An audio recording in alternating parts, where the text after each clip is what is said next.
Hello అందరికీ ఈ రోజుటి వీడియోలో నేను అరిసెల్ని చూపిస్తున్నాను.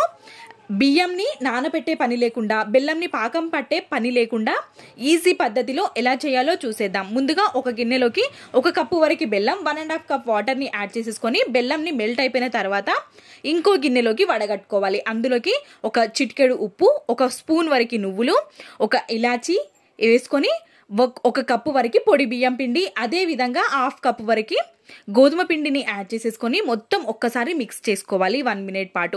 ఒక 4 to 5 టేబుల్ స్పూన్స్ వరకు నెయ్యిని యాడ్ చేసేసుకొని మొత్తం మిక్స్ అయ్యే వరకు కలుపుకొని ఇక్కడ పక్కకి మనం నువ్వుల్లోకి 1 స్పూన్ వరకు వాటర్ని కలిపేసుకొని పక్కకు పెట్టుకోవాలి. ఇప్పుడు ఒక వైట్ పేపర్ని తీసుకొని అందులోకి కొంచెం నూనెని అప్లై చేసుకొని పక్కకు పెట్టుకోవాలి. ఇప్పుడు మనం పిండిని కలిపేసుకున్నాం కదా, కొంచెం ప్రెస్ చేసేసుకొని ఇప్పుడు మనం అరిసెల్ని చేసేసుకోవడమే.